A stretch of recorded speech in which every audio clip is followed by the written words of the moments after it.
Most people try to organize their life by changing what's outside, the job, the people, the city, the schedules. But chaos doesn't disappear by moving places, because disorder doesn't live in the environment, it lives within. You can have the most structured schedule and still feel lost. You can clean your house 1,000 times and still feel disorder in your soul. True order begins when you stop trying to control everything and start listening to yourself. When you understand that you don't need everything to be perfect to be at peace, but you need to be at peace for everything to start getting in order. This process is not pretty nor quick. It's a silent reconstruction that demands facing yourself, what you've postponed, what you pretend not to see, and that's where most people give up. Because organizing life is not a matter of aesthetics, but of character. It involves telling yourself the truth even if it hurts. It involves letting go of people, habits, thoughts, and excuses that sustain your disorder. There's no way to have clarity if your mind is saturated. There's no calm if your body is constantly exhausted.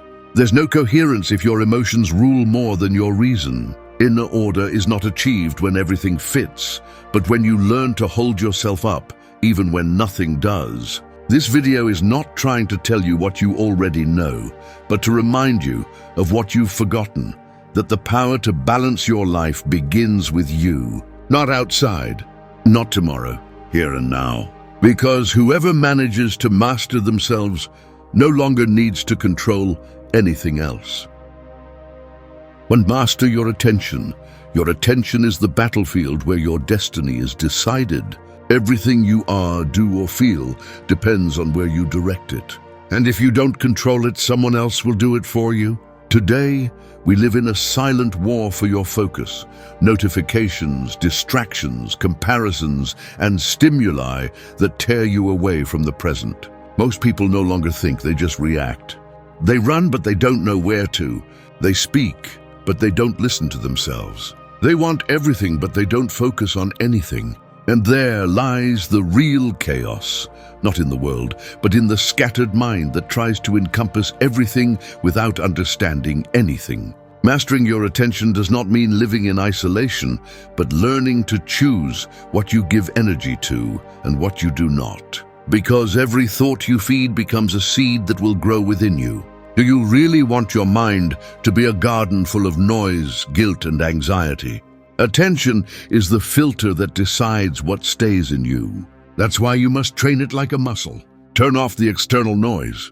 Observe your thoughts without being dragged by them. And every time you find yourself in distraction, return to the present. Return to yourself. Stoicism teaches that nothing external can dominate you if you learn to master your mind. Marcus Aurelius knew this when he wrote that life is what your thoughts think. That phrase sums up a brutal truth. Your reality depends on what you choose to look at. If you focus your attention on what you cannot control, you will live frustrated. If you direct it towards the essential, you will begin to see clearly. It's not about running away from the world, but about learning to remain lucid within it. Every time you feel lost, stop, breathe, ask yourself, what am I focusing my energy on right now? That simple question can change your day. The mind does not get ordered by repeating beautiful phrases, but by taking control of the focus. Because when your attention is fragmented, your strength is dispersed. But when you center it, everything else begins to align. Start small. Leave the phone while you eat. Listen without thinking about what you will answer. Dedicate minutes to silence without seeking stimuli. That daily training is what creates a disciplined mind. Because attention is not won with force, but with presence. And whoever learns to be present becomes invincible. Most people complain about not having time, but what they really lack is not time, it's focus. They don't need more hours, they need more awareness. Life does not escape through the seconds that pass, but through the thoughts that wander uncontrollably. Mastering your attention is regaining control of your mind. It's deciding what deserves to stay and what should go. When your focus is firm, your interior is ordered. And when your interior is ordered, everything else begins to fall into place. That is the real power, not to control what surrounds you, but to control what you decide to think. Because Whoever masters their attention masters their world. 2. Honor your body. Your body is not an accessory, it is the temple where your mind, your emotions, and your purpose dwell. However, most treat it like a disposable tool. They overload it, demand from it, ignore it. And then they wonder why they live tired, without energy, without clarity. You cannot build an orderly life if the base that supports it is weakened. You cannot aspire to calm when you sleep little, eat poorly, or push your body to the limit every day. The body is the silent reflection of the respect you have for yourself. And when you honor it, everything in you begins to align. It's not about having the perfect body, but about having a present body. A body that you listen to, that you take care of, and that you understand. Each physical pain is a message you have been ignoring. Each muscle tension is an unprocessed emotion. Each constant fatigue is a sign that you are demanding more than you give. And yet, we continue to numb the body with overwork, screens, and distractions as if it were immortal. But the body remembers what the mind forgets. Honoring it means restoring the connection you lost with the essential. Go for a walk without headphones. Sleep enough without feeling guilty. Eat without punishment or excess. Breathe deeply and be thankful that you are alive. It seems simple, but that is what Stoicism called living according to nature, not fighting against the rhythm of life, but synchronizing with it. Wisdom is not only found in books, but in your breath, in your pulse, in your ability to be here. The body is also your emotional thermometer. When you are anxious, you breathe quickly. When you are scared, it tenses up.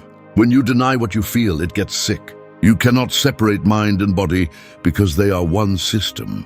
That's why the Stoics insisted on temperance, the balance that arises when you understand that pleasure is not the enemy of control, nor rest an obstacle to discipline. A rested body thinks better, reacts better, and feels more clearly. Each decision you make is reflected in your body. Laziness is noticeable, excess is noticeable, lack of self-care is also noticeable. But when you start treating your body as an ally, not as a tool, something changes. Your energy becomes stable, your thoughts clearer, and your mood stronger. You don't need a perfect routine, just consistency. Sleep early, eat with intention, move every day, release accumulated stress. These acts, although they may seem small, are declarations of respect for yourself. Marcus Aurelius wrote, "The mind needs the body as much as the body needs the mind. Both support each other, and if one falls, the other follows." Therefore, if you want mental clarity, start by taking care of the place where your mind dwells. And it's not about vanity, but responsibility. Each day you take care of your body, you reinforce a message: my well-being is a priority. That simple thought orders you from within. Imagine your body as a compass. If you listen to it, it will tell you when to stop, when to move forward, when to rest. But if you ignore it, you will get lost in fatigue and disorder. There is no possible growth in an exhausted body. Balance is not achieved by denying your limits, but by respecting them. And that respect, day after day, is what builds a silent fortress. Honoring your body is not a physical act, it is a spiritual act. It is reminding yourself that discipline is not punishment, but love for yourself. 3. Respond calmly. True control is not demonstrated by speaking louder, but by maintaining calm when everyone else loses theirs. In a world where people react impulsively, responding with serenity has become an act of power. Most people do not listen to understand, they listen to respond. They do not think, they just react. They let themselves be carried away by anger, pride, or the need to be right. But those who master their reactions master the course of their lives. Responding calmly is not weakness. It is strength in its purest form. It requires more strength to contain a hurtful word than to throw it. It requires more wisdom to keep quiet in time than to let your ego make you talk too much. Calmness is not inherited, it is trained. And it is trained in everyday life. When someone provokes you, when things do not go as you expect, when you feel the pressure to explode but choose to breathe instead of reacting. There, in those seconds of clarity, is the difference between destroying and building. Stoicism knew this well. Epictetus said, "It is not what happens to us that disturbs us, but what we think about what happens to us." And that is the root of everything. You do not control the actions of others, but you do control the interpretation you make of them. If you allow every foreign word to steal your peace, you will be giving away the most valuable power you have, your internal balance. It is not the world that alters you, it is your judgments. Change your perception, and your reaction will change. When you react without thinking, you give up control. You become a slave to your emotions. But when you respond calmly, you are sending a message to your mind. I decide. That is the essence of inner order. It is not living without emotions, but learning to direct them. Anger, fear, frustration, all can be useful if used wisely. The problem is not feeling. The problem is losing yourself in what you feel. Calmness does not come by magic, it comes by practice. Start by observing your body when something bothers you. Your pulse quickens, your muscles tense, your breathing becomes agitated. That is your warning. There you must stop. Inhale and remember that silence can be a more powerful response than any argument. You do not need to prove anything. Inner peace is noticeable without words. Respond calmly even when you are right, because reason without serenity loses value. And remember this, people who seek to provoke you do not want your truth, they want your reaction. Do not give them that power. Your silence bothers more than your anger. Your composure confuses more than your scream. And when you learn to keep calm in the midst of chaos, you become someone impossible to manipulate. The next time life tests you, do not seek to win the argument. Seek to win your balance. Do not allow a momentary emotion to ruin your day, your dignity, or your purpose. Keep calm even when the environment is a storm, because those who can stand in the midst of chaos have learned the art of self-control. Calmness is not the absence of fire. It is knowing how to contain it without burning yourself. It is looking provocation in the face and choosing not to lose yourself in it. It is understanding that every reaction is a decision that defines who you are. And if you manage to respond calmly, your entire life will begin to order itself from within. Because those who have control over their reaction have already won the most important battle, that of themselves. 4. Start today. The perfect moment does not exist, and whoever keeps waiting for it has already lost too much. Most people live planning, dreaming, or promising, but few act. They want to have clarity before moving, but clarity does not come without movement. They want to feel motivated, but motivation is born from the initial impulse. It does not precede it. The truth is simple. Either you start today, or you keep repeating the same excuses disguised as prudence. Every day you postpone what you know you should do. You reinforce a silent idea in your mind that you do not trust yourself. And while you wait for the right moment, life keeps moving forward without asking for permission. Everything you do not do today becomes the weight that will sink you tomorrow. The people who manage to order their lives are not those who have everything planned. They are those who make small, firm, and daily decisions, regardless of the emotional climate of the day. Stoicism makes it clear, you do not control tomorrow, only the present. Marcus Aurelius wrote that the time to act is now, because the future does not exist beyond the mind. Thinking too much about when to start is another way to avoid doing it. And every "I'll start tomorrow" is a brick in the wall of procrastination. If you really want to change your life, start before you feel ready. Start with what you have, where you are, however you can. You do not need everything to be in order to take the first step. The first step is precisely what begins to order everything.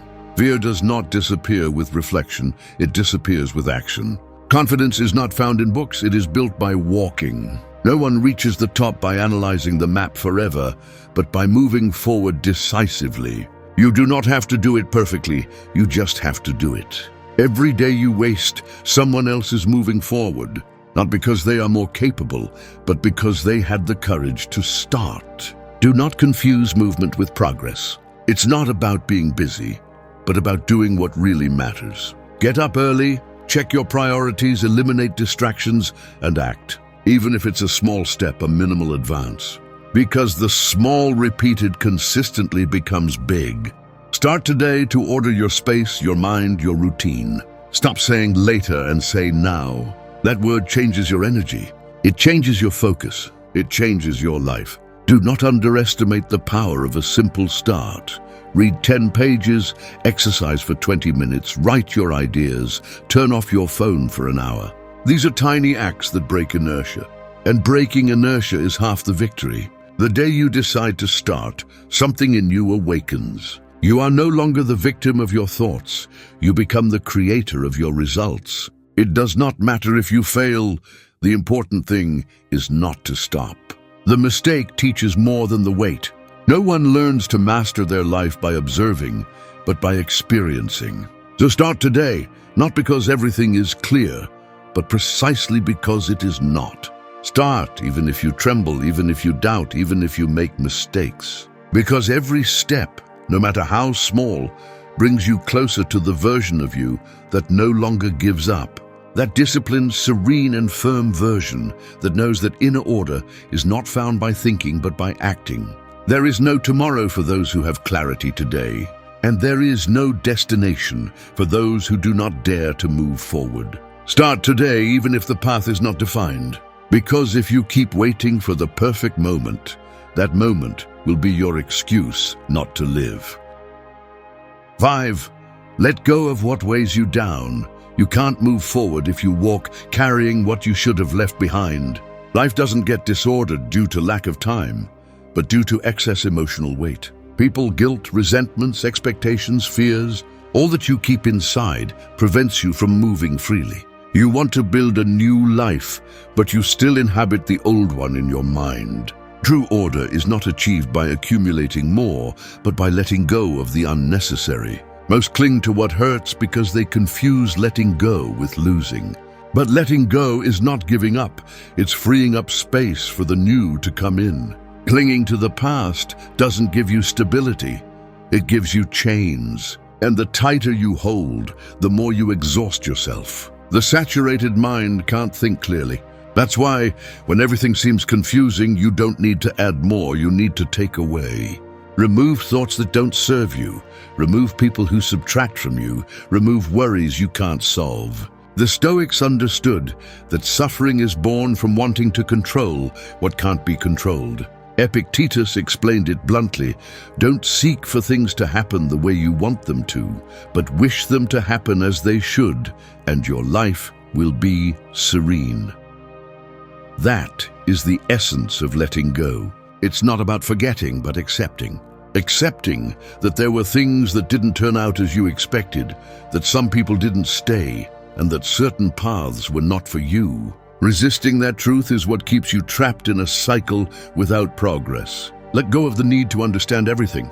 Not everything has an explanation, but everything leaves a lesson. Let go of the idea that you need to close every story with words. Sometimes closure is silence. Sometimes peace comes when you stop looking for answers and start building from what you do have. Life gets in order when you stop trying to change what has already happened and start taking care of what is happening now. Everything you let go of is a victory over your ego, because the ego wants to be right, to control, to prove. But the soul just wants to rest, and there is no rest possible when you live revisiting wounds or waiting for apologies that will never come.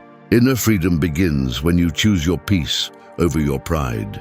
When you decide that you are no longer going to fight for what only wears you out. Also, let go of the version of you that got used to chaos. That part that confuses drama with intensity and suffering with love. You are not that person who reacts on impulse or who clings out of fear of being alone. You are the one who can choose to let go without resentment, walk without looking back, and build without waiting for approval. The act of letting go is not empty, it's power. Do an emotional cleanse. Just as you tidy up your house, tidy up your mind. Check what thoughts steal your energy. What memories prevent you from moving forward. What bonds no longer vibrate with you. And let them go. You don't need to slam all the doors. Sometimes it's enough to walk away in silence, thanking for what you've learned. Everything you let go of makes room for the essential: calm, clarity, authenticity. You can't be free if you're full of things that no longer belong to this moment. And you can't find order if you keep holding on to what has already ended. Let go of what weighs you down, not because it's easy, but because it's necessary. What leaves makes room for what comes. And when you finally free yourself from what was holding you back, you discover something that was always there. Inner order is not created by accumulating. It is revealed when you learn to let go. 6. Embrace solitude. Solitude is not a punishment. It's an opportunity that few know how to take advantage of. Most fear it because they can't stand to listen to themselves. They prefer to fill themselves with noise, distractions, and empty company, rather than face their own silence. But those who do not know how to be alone will never know how to be at peace with anyone. Solitude doesn't take anything away from you. It gives you back everything you had given away without realizing it. Your attention, your energy, your center. The modern world makes you believe that fulfillment depends on being surrounded, being seen, belonging. But the truth is that many are accompanied and still feel empty. Not because they lack people, but because they have disconnected from themselves. Solitude is the ground where clarity blossoms. It is in those moments without distraction where you begin to distinguish what is essential from what is noise. Marcus Aurelius found his greatest strength in solitude. Despite leading an empire, he wrote every night for himself, not for the world. He understood that inner order is built when you dare to look at yourself without filters, without masks, without an audience. And that today has become an almost revolutionary act. People flee from their minds as if it were an enemy, when in reality it is the place where they can find the direction they are so desperately seeking outside. Embracing solitude does not mean isolating yourself from the world, but learning to exist without depending on it. It's recognizing that your value does not decrease when no one applauds you, and that your purpose does not need witnesses to be real. In that quiet space, you begin to clear away what is superfluous, to heal wounds, to order your thoughts. The mind stops chasing everything when it understands that it needs nothing more than presence. Being alone also reveals truths that noise hides. You discover who you really are when no one is watching. You realize what things you do out of conviction and which ones you did out of habit or approval. Solitude is uncomfortable at first, because it strips you of what you pretended to be. But later, when you get used to its calm, it becomes an unshakable companion. Stoicism teaches that the wise man does not fear being alone, because his strength does not come from the environment, but from his disciplined mind. Whoever can remain in silence without feeling empty has mastered one of the greatest challenges of being human: to endure and enjoy oneself at the same time. And that mastery is not achieved with theories, it is achieved with practice. Turn off the phone. Sit with yourself. Listen to what you've been avoiding for a long time. There is no greater act of power than to know oneself without fear. Embracing solitude is not withdrawing from the world, it's returning to you. It's reconnecting with that inner voice that had been lost among obligations, opinions, and digital noise. It's building a life that doesn't need to escape from itself. Solitude, well understood, doesn't hurt. It liberates. It doesn't isolate.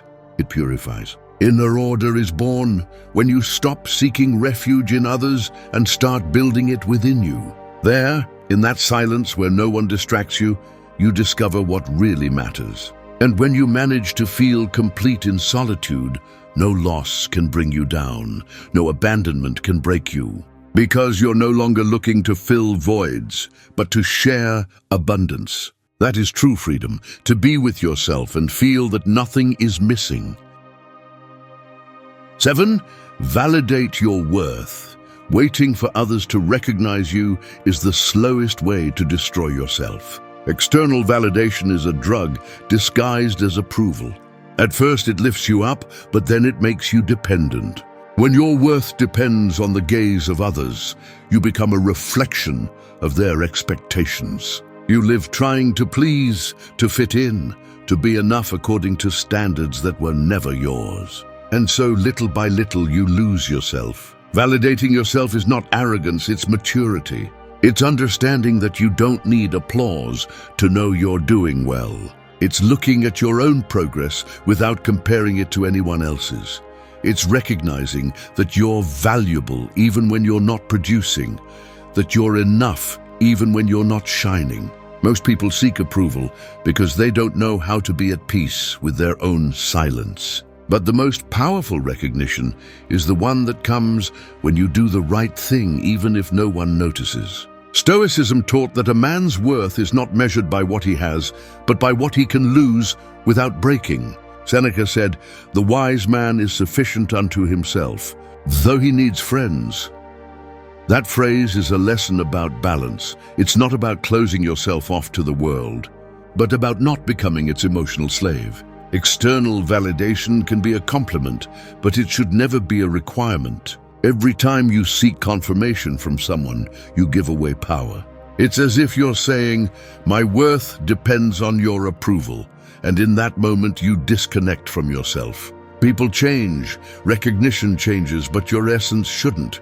What people think of you doesn't define who you are. What you do when no one is watching, that does. Start validating yourself with facts, not with pretty words, but with consistency. Keep your promises. Respect your limits. Recognize your progress, even if it's small. If you manage to keep your word, your mind will start to trust you. And when you trust yourself, you don't need anyone else to. Self-confidence isn't built with empty affirmations, but with real actions. Most people seek to be admired when what they need is to be whole. Don't seek to impress. Seek to stand firm in your principles. Don't define yourself by the results, but by the effort you put in every day. Because worth is not in what you achieve, but in what you endure without giving up.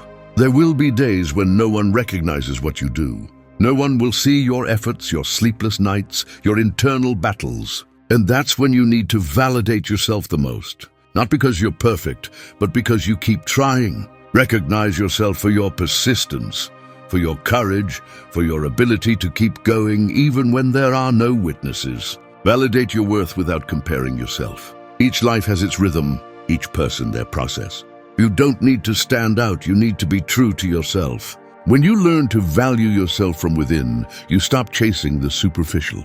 You no longer need the world to see you because you already see yourself. And when that happens, you regain the freedom you lost by depending on the judgment of others. Validate your worth today without asking for permission. Because whoever learns to recognize themselves stops begging for love and starts building respect.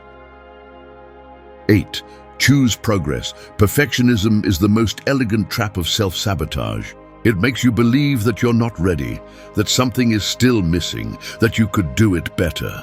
And while you wait for that ideal version of yourself, life goes by. The pursuit of perfection paralyzes more dreams than failure. Therefore, anyone who desires inner order should always choose progress over perfection. Because growing is not about doing it flawlessly, but about making it possible. Progress is movement, and movement is life. The opposite of chaos is not control, it's constant advancement. But most people stagnate because they fear failure. They fear taking an imperfect step, they fear being judged, they fear not doing it as others expect. That mindset locks them in a circle where they do nothing, but justify it with excuses. The one who waits for perfection does not evolve. They wither. Stoicism teaches that virtue is not in doing everything right, but in doing it with intention. Marcus Aurelius expressed it plainly: do what nature demands of you now. That is, act. Not when everything is aligned, but when it's time. And the time is always now. Every day is an opportunity to improve, even if just a little. Every decision is a chance to grow. But if you demand perfection, you end up punishing yourself for slow progress. And slow progress is still progress. Choose progress as a life philosophy. Get up and do even if you don't feel like it. Learn even if you don't understand everything. Apologize even if your pride resists. Correct your mistakes without being ashamed of having made them. Progress is built with humility, not with ego. No one grows by pretending to be invincible. Stop measuring your growth with others' ruler. What for one is a small step, for you can be a revolution. The important thing is not the speed, but the direction. If every day you are a little more aware, more patient, more disciplined, then you are making progress. Don't look for giant leaps, look for firm steps. Silent consistency overcomes momentary impulse. Perfectionism also kills joy. Those who do not allow themselves to enjoy the process live frustrated. They wait for the final result to feel satisfied, but when it arrives, they are already thinking about the next thing. It's never enough. On the other hand, those who choose progress celebrate small achievements. They appreciate daily effort, feel at peace with what they do, and trust in the natural rhythm of life. That kind of person doesn't need to prove anything, because they know that true success lies in continuity, not in spectacle. Discipline, focus, and patience are the foundations of progress. You don't need to do a lot, you need to do it every day. Even if it's little but constant, even if no one sees it but you know it. The mind strengthens in repetition, and the soul finds peace in consistency. Inner order arises when you stop demanding perfection and start valuing daily progress. Choose progress even when you feel lost, because moving, even if slow, keeps you alive. Because trying, even if you fail, keeps you awake. And because every time you choose to move forward, you're telling life, I don't give up. That decision is pure power. Choose progress over pride, over comparison, over doubt. You don't need to be perfect, you need to be consistent. Perfection seeks approval.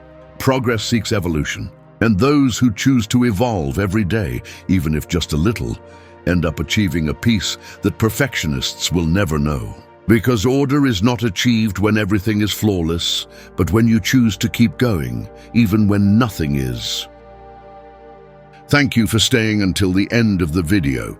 If you watched the whole thing, comment, I am Stoic, as our secret signal to know that you're a true student of Stoicism.